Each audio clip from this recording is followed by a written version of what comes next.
Hi, Alice Wheaton here again. Thank you for joining me. I'm happy that you want to know how forgiveness and imperfect forgiveness can impact your wealth, your career, your promotions, and your ability to become a high achiever and, of course, move into leadership. As you know, when we talked before about what we do, how we feel about others, it's all stored somewhere. We can't really be resentful towards someone without it showing. And in the last video I talked about how when we learn to become more neutral about what happens to us and the events in the past caused by the miserable bastards, what happens is that we relax, we feel better, and our age rolls back at least 10 to 15 years. So today we're going to talk about how forgiveness impacts your promotion. And a large part of that is one of the four forgiveness, of course, is forgiveness of self and forgiving others.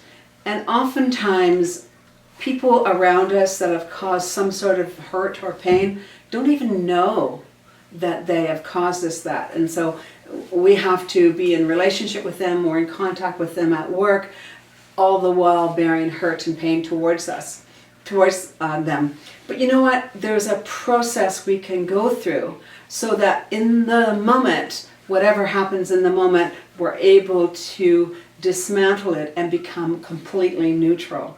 When we're completely neutral, it doesn't mean to say we don't care. It doesn't mean to say we don't have boundaries. It doesn't mean to say that we don't stop people from hurting us or from disrespecting us. What it means is that we know that we live in a perfectly imperfect world, that we're perfectly imperfect human beings, and that if we move into a leadership position, we're going to have 8 or 10 or 12 or 14, whatever people under us or that we're leading who are dissatisfied with each other and with us. And so wouldn't it be wonderful to be in an environment where none of that happened? I'll give an example. I worked with a municipality doing employee coaching a while ago, and one of the things that they talked about that was not disruptive to their productivity and their success was gossip. So gossip is a form of character assassination. And so what happens is that when we gossip about other people, we are participating in the fear-mongering that goes on. And of course, resentment by the other people then is perfectly natural towards us. So what would it be like to live in an environment where we were the one person that didn't feel resentment, didn't have a need to criticize, complain, and gossip? Do you think that would affect your promotion? Of course it would. Would it affect your leadership? Of course it would. Because everyone knows that if someone gossips about someone else to me, I know beyond a shadow of a doubt that they will gossip about me to someone else. And so our whole reputation depends on how we deal with the large stuff and the small stuff. And if we can forgive the big moments, and we can forgive the small moments, the big infractions and the small infractions, none of them should have an impact on our professionalism. Well, let me just take you over to that flip chart again where I'll show you what I mean. So you have your talents on steroids. Or you are taking a risk. You achieve a reward, or you fail. So it's between reward and failure. People who have the ability to roll with the punches, to forgive the disappointments imposed on them by others, are better able to perform at work. They are easier to promote because they're easier to be around. And that's why a lot of people tell me, Alice, I am smarter, I am more competent, I get more done than the guy who got promoted. What is that about?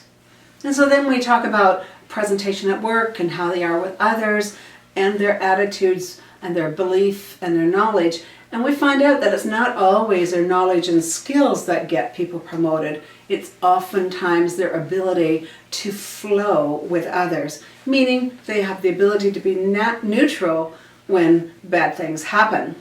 And so what happens is that there's a risk and there's a reward, or there's failure. And of course, if it's failure, without the ability to move through that experience and forgive it, even 1%, what happens is that we retreat. So my goal for you is to provide you with the information, the knowledge, and the skills so that you can have the great attitude, and you can have that be what I call a program of attraction, a person of attractions where people want to come to you. You don't have that fuzzy, achy, edgy, disruptive energy in your energy field. And so what happens is that this is a program for all of us. None of us succeed the first time. You've probably noticed that these are not perfectly directed, produced videos, because I'm not a perfect person. Now, I could wait forever until I get it done right, but you know what? Getting it done right and getting it and being perfect means that I would never ever present this to you, because the fear inside of us wants us to be tentative, wants us to be resentful. That fear, that entity I call fear, wants us to be resentful. No, it does not want you to be an achiever. It doesn't want you. It wants you to get a disappointment, of a failure, and stay there. Instead, what I want you to do is create a program where you don't stay stuck. You don't say stuck, I'm resentful and hurt. You're able to be neutral and move on. So to the next video, I'm going to talk about how having a forgiving attitude helps create an amazing relationship where you get what you need from the relationship. Each person gets what they need, the love, the affection, great sex, and an unimaginable contentment with each other where you never get bored. Because if there's one place on this earth where, we're rubbing up against someone almost 24 hours a day, we bump into them in the office, we bump into them in the kitchen, we bump into them in the, when we have to carpool someone somewhere. Well, if there's any place in the world where resentment is thriving and forgiveness is needed, it's in our relationships, especially our intimate relationships. So until next time, have a wonderful, forgiving, neutral day. Know that, there's a firestorm always coming around of people who are going to disapprove of us, but you're responsible for how you react to that. Thanks again, and I'll see you next time.